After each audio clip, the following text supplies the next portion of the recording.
Hey NFL fans, this is Gary Greene, longtime sports handicapper and professional sports bettor in Vegas for the past 35 years, and it's NFL playoff time. And this is Wild Card Weekend. This is the middle game on Sunday, and this game pits the Green Bay Packers at the Philadelphia Eagles, back in my own old stomping ground area. And the Eagles come in with a 5-point favorite advantage. The total here 45.5, and should be about 34 degrees. Kickoff on Sunday. The good thing for this game is the snow is coming to that area on Saturday, but not any expected for Sunday's game. So that's good news for both offenses, that's for sure. As far as we see this game, though, neither quarterback coming into this game close to where they've been this season. Neither one close to 100%. In fact, both of them probably under 70% for the most part.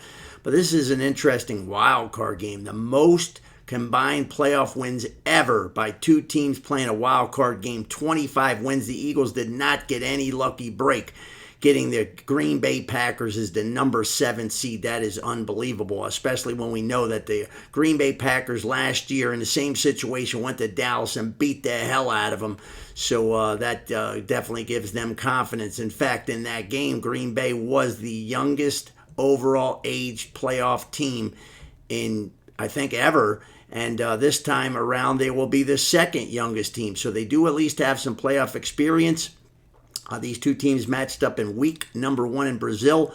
Green Bay lost that game in a close shootout, 34-29. Barkley for the Eagles started his stellar year right off on a good foot with 3 rushing touchdowns in that ball game. The bad news for this game is the Packers, one of their best wide receivers, Christian Watson, is out. He tore his ACL in the last game, as also quarterback Love dinged that elbow, which is never a good one coming into a ball game. So the situation for Jalen Hurts, coming off of a concussion that he suffered basically almost a month ago now. So you'd have to figure that if they would had to play a playoff game last week, he would have played. He's been very sharp in practice this week. So that's good news for Eagles fans, not my friends, because they're all Eagle fans back east, and I'm not, because I'm a Washington Commander fan. But this should be a very interesting game as far as the Eagles go. They come in with the number 1 defense, and Hurts has only thrown 1 interception since the week number 5 bye week this season. As far as the keys to the game, the Green Bay offense here is going to have their hands full going against the Philly defense that allows only 104 rushing yards per game, 4.3 yards per carry, only 174 yards passing per game. It's number 1 in the NFL, and what a tremendous difference from last year when they were second worst versus the pass. These young kids stepped in when they got their name called, and they have been just outstanding. The most unsung player in the league is the linebacker Baum in that Eagles defense, and overall the Eagles defense has just been very tough. Bend but no break, and they have played outstanding. Now Green Bay comes into this game 0-5 this year against the other top NFC teams: Minnesota, Detroit, Philadelphia. 0-5 straight up. Take note of that. As for the Eagles, they led the league in time of possession. I was giving you this information week after week at the end of the year there. 32 minutes, 23-second time of possession advantage, so the defense is not coming in too overwhelmingly tired. This has been a situation that they come into the league number 1 in total yards, the Eagles, number 1 in passing yards allowed, and number 2 in total scoring defense. So Green Bay on the road, though, this year. Again, remember the spread is 5. The spread here is 5. Green Bay on the road this year. Lost by 2 at Minnesota.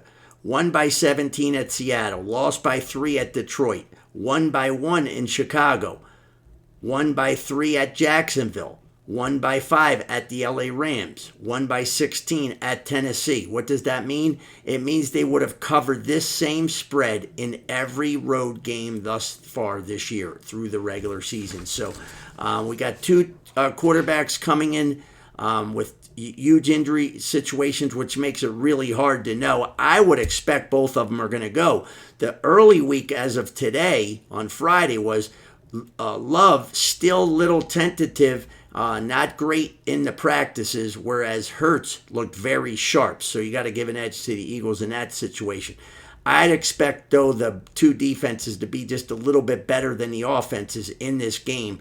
In a game that I expect, again, it could take a little while for Hurts to get his passing back after missing all that time. I don't expect that Hurts is going to run the ball like he did before to avoid the concussion problems. So that means that the Green Bay's defense gets a little advantage. Again, he can still do it. These crazy quarterbacks still do crazy shit. But the bottom line is I'm sure they're going to tell him, look, we need you through the whole playoffs. This is not just one game, not the end of a game, and you're losing. Crazy stuff can happen. But for the most part, you come in with a game plan. They'll give it to Barkley, try to see what he can do. He's been dominant all year long. Nobody's really been able to stop him.